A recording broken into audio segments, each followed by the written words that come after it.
This happened 2 summers ago, on my way home from an out-of-town day trip for my son's birthday party. We went to a water park and decided to go to dinner in this really small town after getting slightly lost due to Google Maps' crappy directions. After dinner, we noticed across the street was a country fair, so we decided to check it out for fun. It was getting dark and the fair was nearly over, but we caught a tractor pull that was about to begin. We had never been to one, so we thought it might be a fun way to top off the birthday trip. We sat on the bleachers and watched for a little while. There were a lot of families there watching, and there were also a lot of drunk people as well. I didn't think anything of it. I had my 16-year-old son with me, and a good friend of mine who's a pretty strong guy, so I felt safe. We decided to leave the fair before the event was over, so as to not be on the road at night with a bunch of drunks. We walked back to the restaurant, which was now closed, and got into my car and set off for home. Backtracking using Google Map directions, we got to the road that I recognized would get us back home. I noticed that as soon as we pulled out of the restaurant, there was a car behind me, the only other car on the road. Most of the town's inhabitants were most likely at the fair or at home. The car followed us to the road we took to get home, which I found odd because it was a desolate back hilly road with a wooded area on either side. I thought maybe they too were from out of town and were using the same cut across to get to the interstate, as it was summer and many people take road trips. I still felt uneasy about it, but decided just to get off this road onto the interstate as soon as possible. As we were driving on this back road, it was fully dark outside, and I kept it easy for fear of a deer running out in front of us. The car stayed right behind me. I slowed way down, hoping that he would be annoyed enough to pass me for going too slow. Instead, he drove right up on my ass, tailgating me. I could see that there was only one person in the car, and the windows were tinted. I dared to speed up, wanting to get on the main road or interstate as soon as I could. He stayed right behind me, going as fast or as slow as I was, not bothering to get off my bumper. I knew without a doubt that we were being harassed. I was getting scared. I had my son in the back seat. It was his birthday. This was unfair, and I kicked myself for going to that tractor pull. Of course, I could not have predicted this craziness. After what seemed like ages, we got to the interstate. I hoped that it was just some local jerk who wanted to scare some city folks.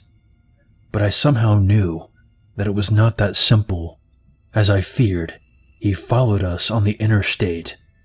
Even on the interstate, he tailgated us. I slowed down intentionally, hoping in futility that he would just pass us. No luck. I sped way up. He caught up and stayed too close. Unfortunately, the interstate was quiet on our side. I had no choice but to keep going. My friend was very angry and ready to fight him if necessary. But I wanted no part of meeting this guy face to face, especially with my birthday boy in the back seat. I just kept going and prayed not to get a flat tire. At one point, I got scared enough to lay on the horn while driving, hoping the noise would dissuade him. It worked.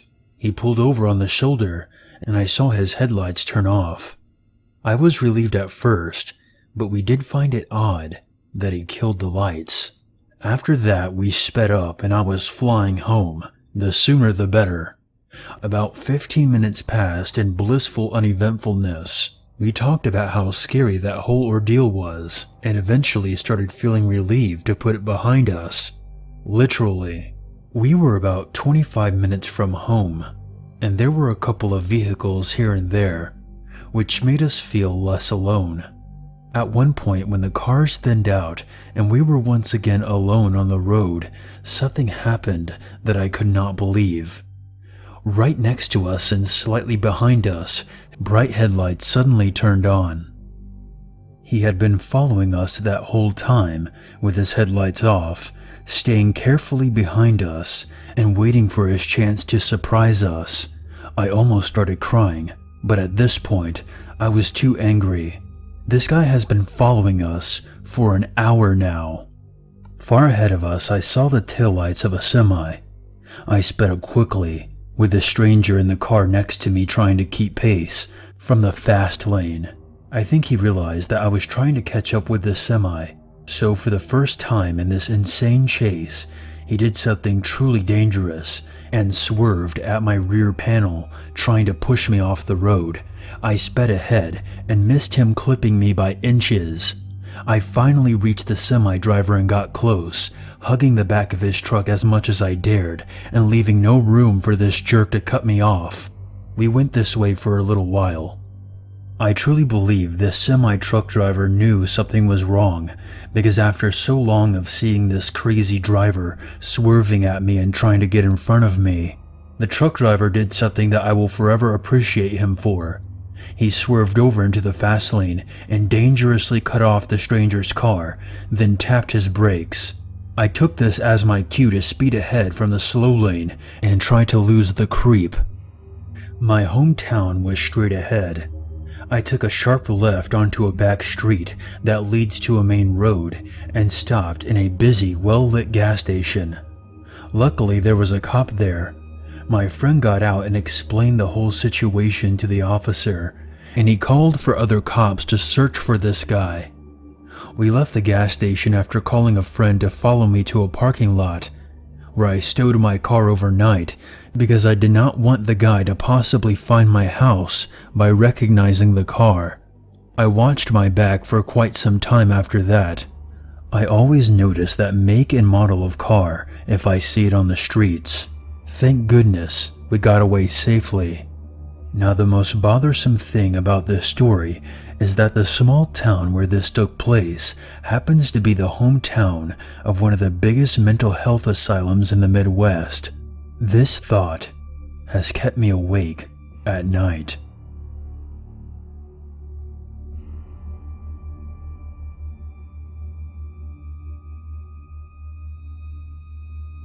A little background. I was about 8 years old, and my mother, my little sister, and I were taking a road trip across Wyoming. This wasn't unusual, as we had family living all across the state, and my mom loved piling us in the car and driving. My memory of this event is patchy, and I remember more for the way my mom reacted than the event itself.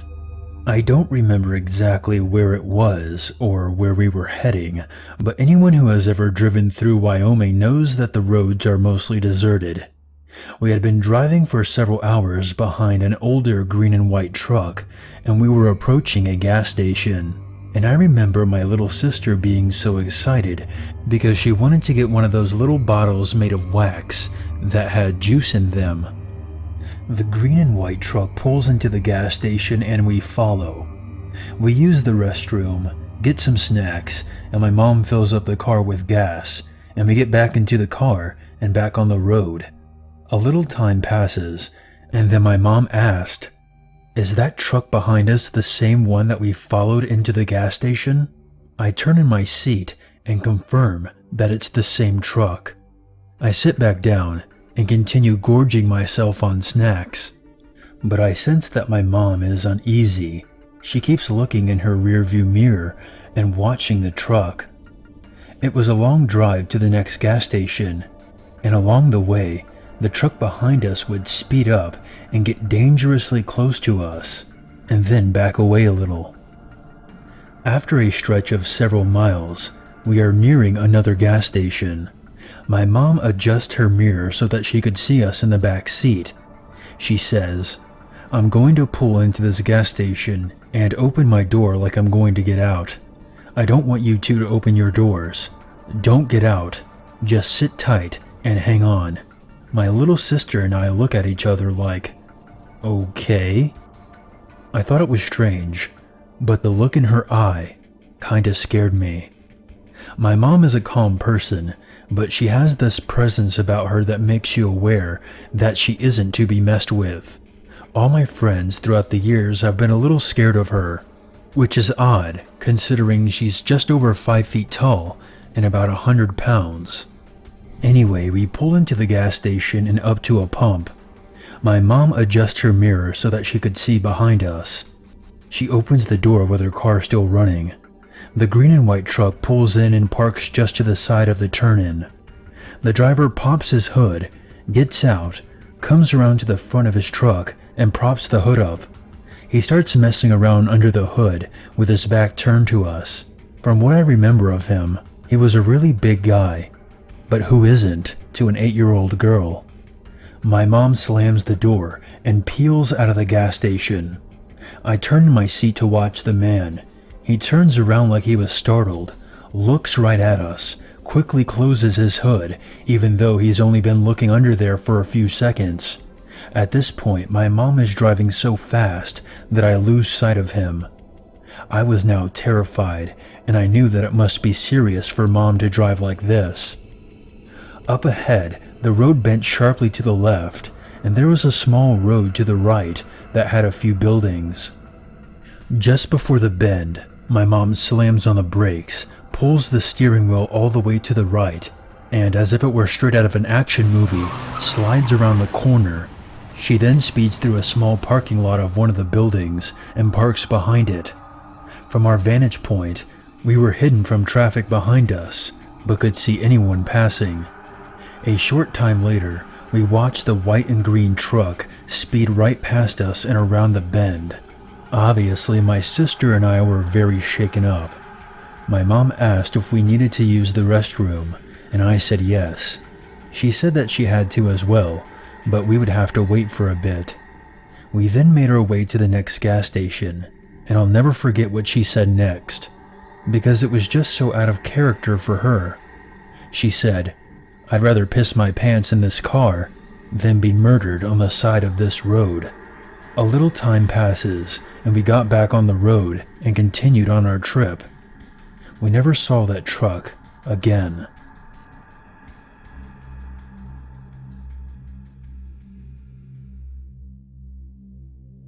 I'd like to start off this encounter with a little personal background.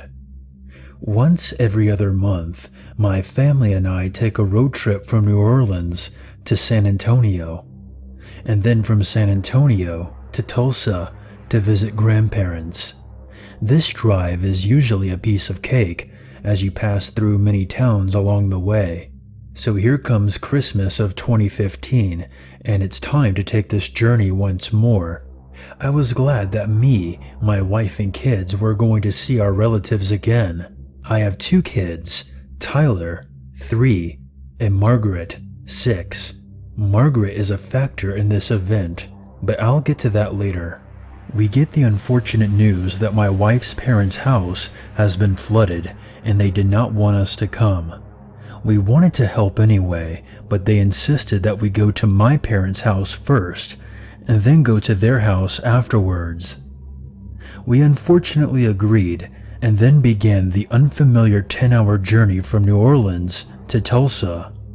Fast forward about 4 hours. We made the mistake of leaving around 7 p.m. We were on TX-77, heading to Atlanta, Texas for a break and a bite to eat. Let me tell you something. Traveling on a secluded road late at night is fucking horrible. In particular, TX-77. It turns and turns and you have to pay attention. We hadn't seen a car for miles, and that was really kind of terrifying by itself. Shit didn't get creepy until we were about 40 minutes away from Atlanta.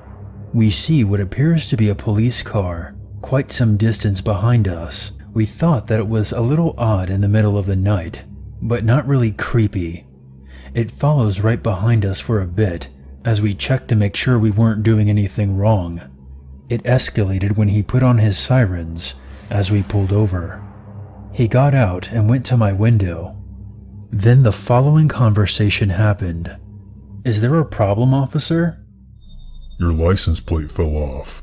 Are these your children?" Your daughter is beautiful. Is she for sale? Excuse me? Is she for sale? I'll take good care of her. Can I see your badge? Yes, sir. Then he pulled out a gun. Give me your girl. Sorry, officer. Hold on.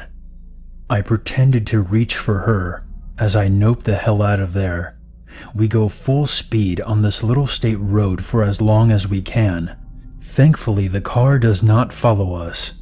We finally get to a Pizza Hut and seek refuge. We tell the waitstaff about the encounter, and they have no clue as to who it could have been. With no answers, we stopped at a motel for the night. I am so thankful it ended there and he didn't follow us. It frightens me to think how this could have ended.